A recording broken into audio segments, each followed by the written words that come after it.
Pemirsa, masalkan tes PCR Corona itulah topik Morning Talks kita pagi ini, dan untuk membahasnya kita terhubung dengan Ketua Umum Ikatan Dokter Indonesia, Daeng M. Fakih. Selamat pagi, Dr. Daeng. Selamat pagi. Oke, baik. Sebelumnya pemirsa, kita simak dulu informasi Presiden Joko Widodo meminta pelaksanaan tes PCR Corona dilakukan sebanyak dan semasif mungkin agar bisa lebih dini mendeteksi pasien Corona. Dan ini pernyataan Jokowi selengkapnya. Saya ingin tes PCR ini betul-betul bisa diperluas jangkauannya dan mengurangi tumpukan pemeriksaan sampel, terutama di daerah epicenter. Saya mendapatkan laporan bahwa sekarang memang sudah diperbanyak untuk tempat labnya, yang dulu hanya 3, sekarang sudah meloncat menjadi 29 tempat dari 78 yang dipersiapkan. Tes PCR sampai hari ini juga sudah menjangkau 26.500 tes. Ini juga lompatan yang baik, tetapi saya ingin agar setiap hari paling tidak kita bisa mentes lebih dari 10.000. Ya, kita langsung tanyakan hal ini kepada Ketua ID, Dr. Daeng M. Fakih. Dr. Daeng, ini kenapa sampai dengan saat ini Indonesia bisa dikatakan sedikit gitu melakukan tes melalui PCR ini? Ini apakah memang sebelumnya tidak diperlukan atau pandangan Anda ada alasan lain, Dr. Daeng? Jadi begini, sudah sangat benar apa yang disampaikan oleh Presiden Jokowi, bahwa kunci penanganan kasus COVID-19, ya, kalau ingin kita mempercepat, kuncinya ada 2 sebenarnya. Yang pertama, manajemen penanganan kasus, ya. Yang kedua itu dengan menerapkan PSBB secara disiplin. Untuk manajemen penanganan kasus, ya, sudah disebutkan tadi oleh Pak Jokowi, dilakukan deteksi secara cepat. Deteksi secara cepat itu harus dilakukan secara luas, dilakukan secara massal, masif. Itulah yang disebut sebenarnya testing, ya. Testing itu harus secara massal, secara luas. Manfaatkanlah seluruh potensi fasilitas kesehatan yang dimiliki sampai ke fasilitas kesehatan yang dekat dengan komunitas penduduk yang paling bawah, yaitu puskesmas, rumah sakit tipe D, tipe C yang dimiliki. Kalau itu tidak dikerjakan, maka kecepatan penularan itu akan kalah dengan kecepatan penanganan itu akan kalah dengan kecepatan penularan. Karena kalau testing dilakukan secara masif, luas dan cepat, maka kasusnya itu akan segera ditemukan, dan dengan ditemukan itu maka tracing kontak akan juga lebih cepat, lebih tepat, ya. Kemudian isolasi atau treatment itu juga akan lebih cepat dan akan lebih tepat juga. Jadi memang kuncinya di testing ini secara massal dan secara luas. Saya sangat mendukung apa yang disampaikan oleh Pak Jokowi. Oke, tadi Presiden Joko Widodo mengatakan 10.000 per hari untuk tes PCR. Ini sebetulnya angka yang eksak begitu, Dr. Daeng, atau memang ini menggambarkan harus banyak? Jadi tidak terpaku pada angka 10.000 tadi, tapi ya dilakukan semasif mungkin begitu? Ya, sebenarnya kita tidak terpaku kepada angka, ya. Kita harus semasif mungkin dan seluas mungkin. Karena ini kan sudah dikabarkan, ya, bahwa sudah 34 provinsi sudah kena. Jadi sebenarnya segera ditemukan itu kasus-kasus itu, supaya dengan testing tentunya. Ditemukan itu pasti dengan testing, bukan dengan apa-apa. Kalau dengan testing ini cepat ditemukan secara luas, maka lokalisir infeksi itu akan bisa terjadi. Kenapa? Kalau dengan testing ditemukan, maka kontak tracing juga cepat dilakukan, kemudian isolasi dan treatment dan penanganan itu cepat juga bisa dilakukan. Nah, kalau ini dilakukan ini sangat strategis. Makanya apa yang disampaikan Pak Jokowi ini sebaiknya cepat dilakukan di lapangan oleh para pelaksana di lapangan. Karena ini kuncinya sebenarnya, kuncinya penanganan, percepatan penanganan COVID-19. Presiden sampai meningkatkan gitu ya, menegaskan harus semasif mungkin dilakukan tes PCR. Kemarin juga kita sudah melakukan rapid test. Artinya apakah ada evaluasi sebetulnya apa yang dilakukan kemarin ini masih kurang maksimal, Dok? Begini, kita tidak memperdebatkan lah apa yang sudah kemarin ya, karena ini kondisi darurat dan emergensi. Lebih baik sekarang move on saja, proaktif kita manfaatkan seluruh kekuatan atau potensi pelayanan kesehatan yang kita punyai. Sampai tingkat bawah itu kita punya puskesmas.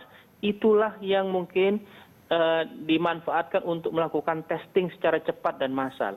Kalau itu dilakukan, saya yakin sekali Indonesia ini akan cepat menanggulangi COVID-19 ini. Asal tadi pesannya Presiden itu dilakukan. Harus cepat, massal, dan luas. Ya. Oleh karena itu penting hadirnya rapid test, yang rapid test PCR itu untuk disebar di masing-masing pelayanan kesehatan, yang itu paling dekat dengan komunitas terkecil masyarakat. Supaya masyarakat bisa gampang mengakses testing, ya, cepat dilakukan testing secara luas, karena di masing-masing fasilitas yang paling dekat dengan masyarakat. Nah, kalau itu dilakukan, itu cepat sekali kita akan tangani COVID ini. Alurnya akan seperti apa, Dok, ketika masyarakat sudah dilakukan tes PCR kemudian didistribusikan begitu ke lab, atau memang seperti apa sebetulnya distribusi sampai nanti ada saya akan contohkan di puskesmas atau rumah sakit tipe C ya. Kalau di puskesmas ada ya rapid test PCR ya, atau tes PCR, atau di rumah sakit tipe C atau D, masyarakat di sekitar ya yang kelompok kecil itu, kalau ada keluhan, dia akan cepat datang ke situ, diarahkan. Begitu dilakukan tes, hasilnya kan ada negatif, ada positif. Yang positif itu kemudian kan dibagi itu. Ada yang positif yang harus diisolasi di rumah, ya, dilakukan isolasi dengan pengawasan. Ada yang positif yang harus diisolasi di rumah sakit, ditangani, ditreatment. Untuk yang isolasi baik, yang karantina rumah dan rumah sakit itu, kemudian segera dilakukan tracing siapa saja kontaknya. Itu kemudian di-tracing untuk kemudian dilakukan tes lagi. Kalau ini dilakukan terus-menerus, maka kecepatan kita menangani COVID ya dan melokalisir ya penyebaran COVID itu akan segera terjadi. Jadi memang tidak ada jeda sebetulnya, Dr. Daeng, ketika memang dilakukan tes PCR, kemudian sudah ada positif, kemudian di waktu yang sama juga harus dilakukan tracing, begitu, Dok? Iya, mestinya begitu. Makanya itu manfaatnya PCR yang rapid test itu diadakan, itu mempercepat. Kalau, mohon maaf, ini PCR yang sekarang ada di pusat-pusat yang jauh, begitu ya, itu masih nunggu lama konfirmasinya. Nunggu lama, sehingga kecepatan untuk melakukan tracing, kecepatan untuk melakukan isolasi baik di rumah maupun di rumah sakit, itu akan menunggu waktu yang bisa mencapai seminggu, begitu. Keduluan kemudian pertambahan penularannya. Tetapi kalau pemeriksaan atau testing itu dilakukan di rumah sakit atau puskesmas yang dekat dengan komunitas penduduk, itu segera hasilnya bisa diketahui segera. Itu akan membantu proses isolasi cepat, membantu juga proses penanganan atau treatment secara cepat, termasuk juga membantu tracing kontak secara cepat. Itu yang sebenarnya kita harus berlomba lebih cepat mana nih antara gerakan kita melakukan testing, tracing, dan isolasi setelah treatment dengan kecepatan penularan penyakit. Kalau kita manfaatkan seluruh potensi yang kita punya sampai ke puskesmas atau rumah sakit tipe D, tipe C di masing-masing daerah, kita akan bisa mengejar ketertinggalan penularan itu dengan secara baik dan cepat. Ya, mengejar ketertinggalan itu sangat-sangat penting, Dr. Daeng. Nah, ini apakah usulan tadi dari IDI ini sudah disampaikan, Dok, ke setidaknya ujung tombak yang bertugas dalam penanganan COVID ini, Dok?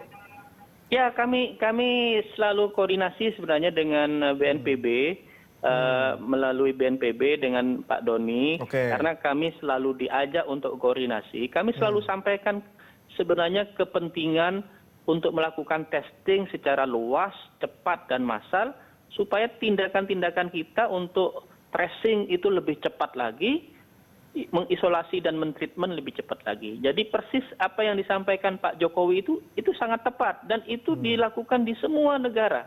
Oleh karena itu mungkin sangat penting ini di lapangan apa yang diamanahkan Pak Jokowi itu cepat dilakukan. Nah, ini kalau ketika memang cepat penanganan sudah ada koordinasi begitu dengan pihak gugus tugas, kemudian juga sudah ada metode yang cepat seperti testing itu. Nah, untuk sarana atau prasarana pendukungnya apakah sudah siap, Pak Daeng? Begini, yang bisa mengadakan itu dan menyetujui ya memang pihak pemerintah ya. Dalam hal ini kawan-kawan gugus tugas ya, BNPB dan Kementerian Kesehatan atau kementerian lain yang membantu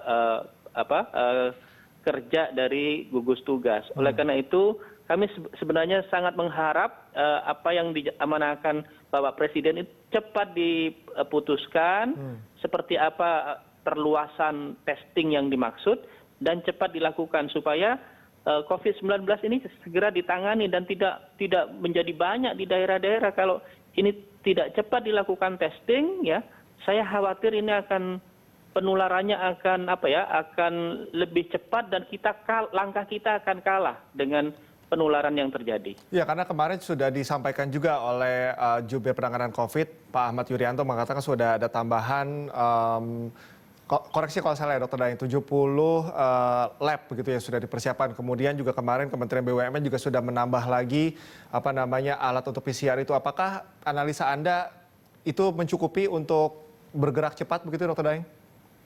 Rasanya kalau menurut saya belum ya, dengan jumlah yang seperti itu belum ya.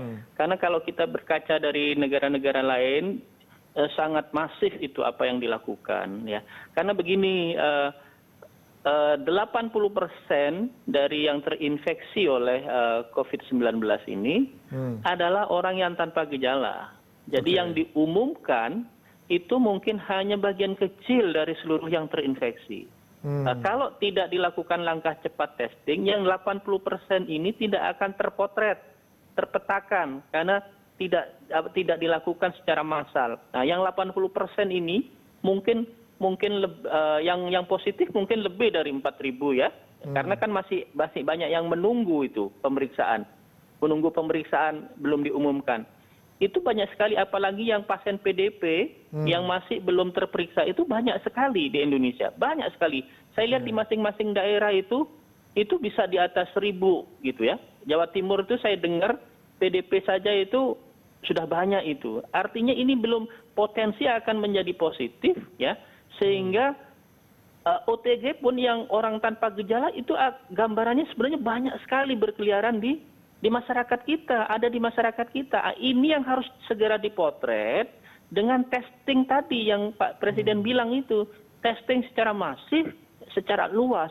Itu yang dimaksudkan sebenarnya. Karena OTG ini kalau tidak dipotret, ya, tidak diperiksa secara cepat, tidak ditemukan, maka ini akan berpotensi terus menularkan ke orang-orang yang bertemu dan berada di sekitarnya. Ini yang sebenarnya yang ditakutkan. Kecepatan penularan itu akan jauh di depan kita tidak bisa menyusul. Kita bisa nyusul atau bisa menangani kalau kita melakukan tindakan testing secara luas dan secara masif. Ya, jadi artinya menerjemahkan angka masif yang disampaikan oleh Presiden Joko Widodo, kemudian juga rekomendasi ID mengenai metode testing tadi juga harus dibarengi dengan sarana pendukung yang mencukupi, kemudian juga SDM juga yang mencukupi, begitu Dr. Daeng? Betul. Jadi kalau dari alat periksa memang kami menganjurkan sebenarnya untuk mencukupi rumah sakit tipe D atau tipe C, ya, baik yang dimiliki pemerintah terutama ya, maupun yang lain. Dan kita juga memanfaatkan puskesmas. Kalau seluruh kekuatan itu dimanfaatkan, kita akan bisa menghentikan laju cepatnya penularan. Dan kalau tenaga, rasanya bisa kita segera lakukan, kalau kami istilahkan shifting kompetensi, bisa segera kita latih itu.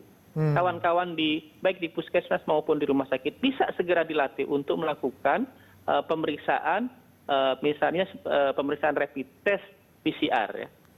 Bisa dilakukan dengan sistem kompetensi. Oke, untuk kompetensi pelatihan tadi, ini penempatannya di bagian mana nantinya, Dr. Daeng? Bisa kok, kawan-kawan di masing-masing dinas, apalagi ya, di masing-masing dinas kesehatan itu bisa melakukan dengan baik. Oke. Jangankan dinas, di rumah sakit saja, di internal rumah sakit itu bisa melakukan pelatihan secara cepat untuk pemeriksaan ini. Karena tidak terlalu sulit untuk melakukan pemeriksaan itu. Oke, ini kalau kita melihat testing ini artinya kok ada kolaborasi antara penyembuhan, percepatan penyembuhan, kemudian juga memotong penyebaran, begitu ya Dokter Daeng. Nah ini bagaimana? Kalau nanti sudah ada yang negatif, secara psikis dia akan merasa sehat, kemudian dia jadi berani beraktivitas lagi gitu, merasa sehat, dan apakah hal itu juga cukup mengkhawatirkan, Dokter Daeng? Begini, jadi karena ini rapid test yang ini ya, yang PCR ya. PCR ini sangat sensitif pada orang yang tidak ada gejala sekalipun. Oke. Yang PCR ya, kita tidak bicara yang antibody yang sudah dilakukan. Ini yang dibicarakan ke depan yang PCR. Rapid test pun yang PCR. Yang PCR ini sangat sensitif meskipun kepada orang-orang yang tanpa gejala. Sehingga dengan metode rapid test yang PCR ini, orang tanpa gejala pun bisa dipotret, bisa dibedakan. Ini yang ada infeksinya, ini yang tidak ada. Jadi rasanya sangat strategis untuk melakukan ini karena sudah dengan orang tanpa gejala pun itu sudah bisa dipetakan. Sehingga yang saya katakan tadi yang 80% tanpa gejala itu dengan testing ini bisa dibedakan dan ditemukan mana yang positif. Oke, Dokter Daeng, kita kemarin juga sempat dialog begitu ya terkait dengan bagaimana ketersediaan fasilitas kesehatan, kemudian laboratorium juga di sejumlah daerah. Saya ingin tahu juga, Dokter Daeng, update terkini ini bagaimana untuk fasilitas kesehatan di tiap-tiap provinsi? Apakah sudah ada peningkatan saat ini, Dokter Daeng? Ya, begini. Jadi kawan-kawan sebenarnya di daerah ini sudah mulai menyiapkan. Ini pentingnya sebenarnya masing-masing daerah ini melakukan analisa ya. Baik itu analisa kerentanan penduduknya terkena penyakit ini, misalnya perilaku hidup sehatnya seperti itu, seperti apa, perilaku mobilitasnya seperti apa, itu rentan untuk kena. Kemudian kondisi segmen-segmen penduduk yang memiliki penyakit kronis dan lain-lain, imunitas rendah, itu harus dianalisis supaya dia tahu petanya bahwa penduduk kita rentannya seperti apa. Yang kedua yang penting juga adalah menganalisis kapasitas dia, kemampuan dia. Apa yang dianalisis itu? Fasilitas kesehatannya, tenaganya, kemudian alat-alatnya, logistik obat, anggarannya. Itu harus dipetakan ini untuk kalau ada yang lemah, kapasitasnya akan ditambah. Seperti fasilitas untuk laboratorium, ketenagaan, dan lain-lain. Itu masing-masing daerah dengan keluarnya apa yang dikatakan Pak Presiden itu PSBB, kemudian keluar lagi bencana nasional. Ini serentak harus melakukan analisa ini, memetakan kerentanan dan memetakan kapasitas dia. Nah, kalau ini dilakukan, ya, serentak dilakukan termasuk untuk tenaga pemeriksaan lab, fasilitas lab, saya yakin bisa kok. Kawan-kawan kita di daerah itu mampu melakukan. Tinggal sekarang kita minta alat-alatnya yang mereka tidak punya diadakan. Kemudian tenaganya dipetakan. Ada nggak? Kalau tidak ada, tadi segera dilakukan pelatihan dengan shifting kompetensi. Kalau memang di situ tidak ada analis pemeriksa, ya, itu dilakukan perawat pun, dokter atau tenaga lain bisa dilatih untuk melakukan itu. Tetapi kalau di masing-masing kota itu pasti ada yang bisa melakukan. Ya. Kita juga berharap bahwa di tiap daerah juga terus diperhatikan kemudian ditingkatkan begitu ya, Dokter Daeng. Ini kita kembali ke bagaimana penerapan rapid test secara PCR ini, dan kita juga tahu kemarin ada beberapa DKI Jakarta, kemudian juga kota-kota penyangga di Jakarta ini sudah mulai menerapkan PSBB, tetapi kalau kita melihat penerapannya kemarin, ini juga alur dari manusia ini masih cukup banyak, Dokter Daeng. Apakah ini tidak kontradiktif ketika nantinya PCR rapid test ini juga diberlakukan, Dok? Begini, jadi memang harus semuanya itu harus berjalan secara serentak dan saling sinergi, saling mendukung. antara penanganan kasus dengan gerakan PSBB itu. Ini penanganan kasus ini kan tujuannya menemukan segera kasusnya, yang ditemukan segera diisolasi dan diterapi, ya. Kemudian kontaknya itu segera di tracing supaya dia tidak tambah menularkan. Ya, itu harus diiringi dengan PSBB. PSBB ini untuk ngerem sebenarnya, ngerem pertambahan yang cepat PSBB ini supaya orang ini tidak mudah ketemu orang lain. Karena perpindahan penyakit atau penularan penyakit COVID ini dari orang ke orang. Jadi PSBB ini adalah penunjang utama supaya penanganan kasus itu tidak membludak melampaui kapasitas kemampuan kita. Jadi kalau istilah saya ya, penanganan kasus itu adalah menghalau dampaknya, menghalau asapnya. PSBB ini adalah mematikan apinya. Jadi harus dikerjakan secara sinergi dan secara bersama-sama. Nggak bisa penanganan kasus testingnya didorong, tapi PSBB-nya tidak diperketat, tidak didisiplinkan kalau bahasanya Pak Jokowi.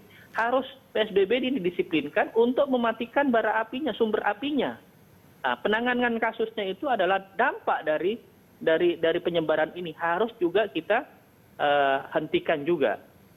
Oke, ya kita juga harap begitu menghalau asapnya kemudian mematikan apinya ini semoga juga bisa berjalan dengan berkesinambungan begitu Dr. Daeng. Jangan kemana-mana Dr. Daeng, kita akan lanjutkan perbincangan usai jeda dan pemirsa Morning Talks akan kembali usai jeda.